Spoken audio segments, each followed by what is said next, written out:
ವಾಹನ ಸವಾರರ ಪಾಲಿಗೆ ಮೃತ್ಯುಕೂಪ ಆಗ್ತಾ ಇದೆಯಾ ಬೆಂಗಳೂರು ಅಂತ ಹೇಳಿ ಕಳೆದ 3.5 ವರ್ಷದಲ್ಲಿ ಅಪಘಾತಕ್ಕೆ 3296 ಜನ ಬಲಿಯಾಗಿದ್ದಾರೆ. ಬಿಡಿ ಅಂಕಿಅಂಶಗಳು ನೋಡಿದ್ರೆ ನಿಜಕ್ಕೂ ಕೂಡ ಭಯ ಆಗುತ್ತೆ. ಕೇವಲ 3.5 ವರ್ಷದಲ್ಲಿ 3296 ಜನ ಬಲಿಯಾಗಿದ್ದಾರೆ. ಕಳೆದ 2 ವರ್ಷದಲ್ಲಿ ಅಪಘಾತಗಳ ಸಂಖ್ಯೆ ಎಷ್ಟು ಅಂದರೆ 8754, ಬಲಿಯಾದವರ ಸಂಖ್ಯೆ 3296. ರಸ್ತೆ ಗುಂಡಿ, ಅತಿವೇಗವಾಗಿ ಚಾಲನೆ ಮಾಡೋದು ಅಪಘಾತಗಳಿಗೆ ಕಾರಣ ಅಂತ ಪೊಲೀಸರು ಎಷ್ಟೇ ಸುರಕ್ಷತಾ ಕ್ರಮ ಕೈಗೊಂಡರೂ ಕೂಡ ಅಪಘಾತಗಳು ಕಡಿಮೆ ಆಗ್ತಾ ಇಲ್ಲ. ಹೇಳಿ ಕೇಳಿ ಈ ಬಾರಿ ಅತಿ ಹೆಚ್ಚಾಗಿ ಮಳೆಯಾಗಿದೆ. ಮಳೆಯ ಕಾರಣದಿಂದಾಗಿ ರಸ್ತೆ ಗುಂಡಿಗಳು, ವಾಹನ ಸವಾರರು ಪರದಾಡಬೇಕಾದಂಥ ಸ್ಥಿತಿ ಇದೆ. ಎಲ್ಲಿ ನೀರಿದೆ, ಎಲ್ಲಿ ಗುಂಡಿ ಇದೆ, ಎಲ್ಲಿ ಯಾವುದು ರಸ್ತೆ ಯಾವುದು ಗುಂಡಿ ಅಂತ ಗೊತ್ತೇ ಆಗೋದಿಲ್ಲ. ಒಂದು ಭಾಗ ಅದು.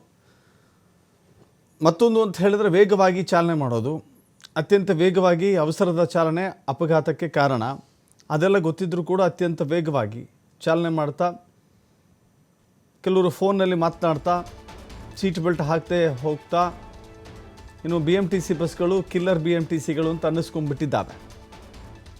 BMTC ಕೂಡ ಅನೇಕ ಅಪಘಾತಗಳಲ್ಲಿ ಭಾಗವಹಿಸ್ತಾ ಇದೆ. ಸೊ ಹೀಗಾಗಿ ಸುರಕ್ಷಿತವಲ್ಲದ ಚಾಲನೆ ಅಪಘಾತಕ್ಕೆ ಕಾರಣ ಆಗ್ತಾ. ಒಟ್ಟು ಬೆಂಗಳೂರು ಸಿಲಿಕಾನ್ ಸಿಟಿ ಅಂದರೆ ಈಗ ಆಕ್ಸಿಡೆಂಟ್ ಸಿಟಿ ಅಂತ ಅನ್ನಬೇಕಾಗಿದೆ. ಅಂಕಿಅಂಶಗಳು ನೋಡಿದ್ರೆ Bengaluru silicon city, garden city ಅಲ್ಲ, ಈಗ ಆಕ್ಸಿಡೆಂಟ್ ಸಿಟಿ ಅಂತಂದ್ರೂ ಕೂಡ ತಪ್ಪಾಗೋದಿಲ್ಲ. ಮತ್ತಷ್ಟು ಮಾಹಿತಿ ನಮ್ಮ ಪ್ರತಿನಿಧಿ ಗಣೇಶ್ ನೀಡ್ತಾರೆ. ಗಣೇಶ, ಈ ಎಲ್ಲ ಅಪಘಾತಗಳು ನಿಜಕ್ಕೂ ಕೂಡ ಒಂದು ಕಾರಣ ಅಂತ ಹೇಳೋಕ್ಕಾಗೋದಿಲ್ಲ, ಅನೇಕ ಕಾರಣಗಳಿದ್ದಾವೆ. ಬಟ್ ಬೆಂಗಳೂರು ರಸ್ತೆ ಸುರಕ್ಷಿತವಲ್ಲ ಅನ್ನೋದು ಎಷ್ಟು ನಿಜ ಅಲ್ವಾ ಈ ಅಂಕಿಅಂಶಗಳನ್ನೆಲ್ಲ ನೋಡ್ತಾ ಇದ್ರೆ?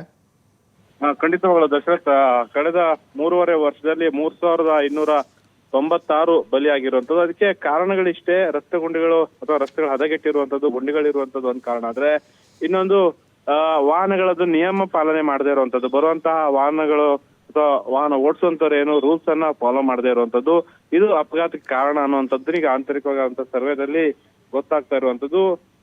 ಕಳೆದ 2 ವರ್ಷಗಳಲ್ಲಿ 8754 ಆಕ್ಸಿಡೆಂಟ್ಗಳು ಬರೀ ಬೆಂಗಳೂರು ಸಿಟಿಗಳಲ್ಲಿ ಆಗಿರುವಂಥದ್ದು. ಅದ್ರಲ್ಲೂ ಕೂಡ ಮೇಜರ್ ರೋಡ್ಸ್ ಗಳಲ್ಲೇ ಈ ತರದ ಒಂದು ಆಕ್ಸಿಡೆಂಟ್ಗಳು ಆಗಿರುವಂಥದ್ದು ಸಹಜವಾಗಿ ಬೆಂಗಳೂರಿನಲ್ಲಿ ಓಡಾಡೋರಿಗೆ ಸ್ವಲ್ಪ ಇದು ಆತಂಕವನ್ನು ಸೃಷ್ಟಿ ಮಾಡ್ತಾ ಇದೆ.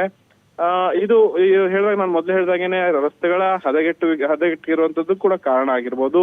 ಇನ್ನೊಂದು ಓವರ್ ಸ್ಪೀಡ್ ಇರುವಂತದ್ದು, ಹಾಗೇನೆ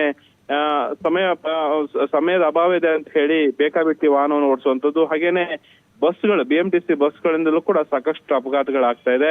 ಇತ್ತೀಚೆಗೆ ಎಲೆಕ್ಟ್ರಿಕ್ ಬಸ್ಗಳಿಂದ ಪ್ರತಿನಿತ್ಯ ಒಂದಲ್ಲ ಒಂದು ಆಕ್ಸಿಡೆಂಟ್ಗಳಾಗುವಂಥದ್ದು, ಸಾವಾಗುವಂತಹ ಪ್ರಕರಣಗಳನ್ನ ನಾವು ನೋಡ್ತಾನೆ ಇದೀವಿ. ಇದು ಸರ್ವೇ ಸಾಮಾನ್ಯ ಕೂಡ ಬೆಂಗಳೂರಲ್ಲಿ ಆಗಿರುವಂತದ್ದು. ಒಟ್ಟಾರೆ ಇದು ಒಂದ್ ರೀತಿಯಲ್ಲಿ ನಗರ ಟ್ರಾಫಿಕ್ ಸಂಚಾರ ಪೊಲೀಸ್ ಅಧಿಕಾರಿಗಳು ಹಾಗೇನೆ ಗ್ರೇಟರ್ ಬೆಂಗಳೂರು ಅಥಾರಿಟಿಯ ಸಂಬಂಧಪಟ್ಟಂತವರ ನಡೆಸಿರುವಂತಹ ಆಂತರಿಕ ಸರ್ವೇಲಿ ಇದು ಬಹಿರಂಗ ಆಗಿರುವಂತದ್ದು. ಇದು ಸಹಜವಾಗಿ ಬೆಂಗಳೂರಲ್ಲಿ ವಾಹನವನ್ನು ಓಡಿಸುವಂತವ್ರಿಗೆ ಇದು ಎಚ್ಚರಿಕೆ ಗಂಟೆನೇ ಆಗತ್ತೆ.